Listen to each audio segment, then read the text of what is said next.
Kakadosh Boker Or.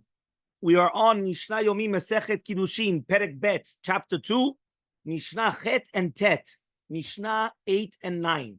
We're talking about now getting married with certain objects. So it says like this, A Kohen am Kadesh Bechelko.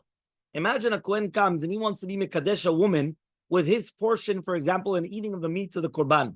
Ben mi kodshe kodashim uben mi kodashim kalim. Doesn't matter whether it's kodshe kodashim kalim, depends which types of sacrifices, obviously. Ena mekudeshet.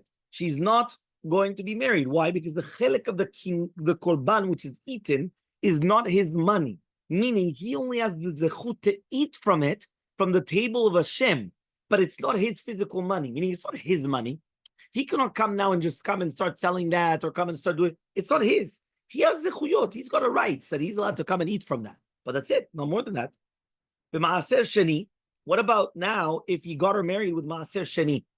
Right? Maaser sheni. This is lav dafka, by the way. A kohen. It could be anybody. Ben b'shogeg b'mezid. Lo kidesh. It's not going to be a kiddushin also, because again, it's considered mamon gavoa. These are the words that Rabbi mean. Rabbi Yehuda argues and he says, no, if it's going to be b'shogeg, lo kidesh, it's not going to be a kiddushin. Why? Because it was a mistake. But if it was b'mezid, so then it is going to be a good kiddushin, because he holds that the money is his money. Meaning, remember, Maaser Sheni are in years. Sheni, 1, 2, 4, 5, 6. You're 1, 2, 4, 5. Stop there. But very, very good. Yeah, we're getting somewhere. We're getting some. The doctor. Okay, right? Fine. So what happens? 1, 2, 4, 5. Remember that there's Maaser Rishon. Maaser Rishon is the first 10% that you have to take off from your produce and you give it to the Levi. The second 10%, and the Levi takes off 10% and he gives it to the Kohen. That's called Maaser Mina Maaser, right? Or Trumat Maaser. But then there's another 10% that you take off, which is called Maaser Sheni. So this Maaser Sheni that you have to eat in Jerusalem, within the walls of Yerushalayim. So therefore that is a machloka between Rabbi Yehuda and Rabbi Meir. Does it belong to you or does not belong to you? What about now if a person comes and he gets married with a Ekdesh? Meaning, he consecrated something, and it's mamon of Ekdesh. Bimezid, if it's going to be Bimezid, meaning purposely done, Kiddush, it's going to be Kiddush. It's going to be a good Kiddushin. Why? Because basically what happened is that since he went and he used it for Chulin, it becomes Chulin, then obviously he's going to have to pay back the Ekdesh. The Shogeg, it's not a good Kiddushin because he did it by accident. These are the words of Rabbi Meir. Rabbi Yehuda comes and he says, B'Shogeg, it is a good Kiddushin.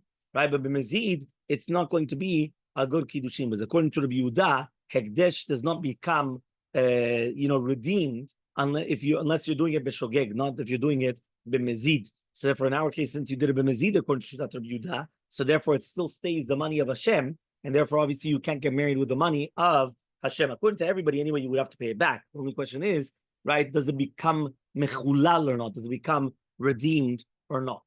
Okay, that was Mishnah Chet. Mishnah Tet.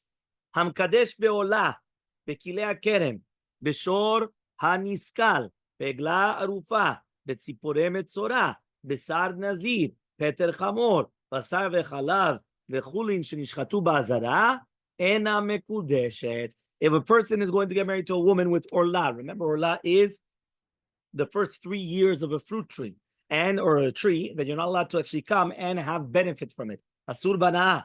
Kilei kerem. What is kilei kerem? Kilaim. So you had gifanim, right? The grapes besides something else, right? That was planted. It became kilaim, so you're not allowed to benefit from it. Asur bana'ah. Shora niskal. Shora niskal. A shore that comes and kills a human being, that it has to be stoned to death. So that is asur bana'ah. Eglarufa. Eglarufa is the animal that they come and they do the eglarufa to it after a person was killed, right? And they don't know who the murderer is. That's called an eglarufa.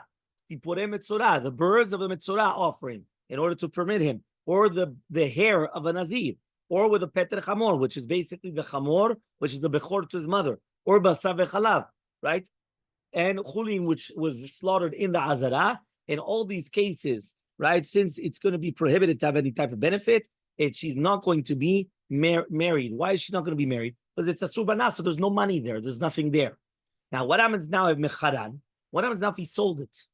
And then he got married with that money? Here he is mekudesha, because even though he did an isur of selling the produce, nevertheless, once the money now, right, the money does not become isur, the money is mutar bana, meaning he did an avera, he sold whatever these things were. He sold it. But now that means even though he did the Avirah, but now the money is not holy, it's not a Subana. So for this money, if he used it to be Mekadesh, it's going to be a good Kiddushin. Have a wonderful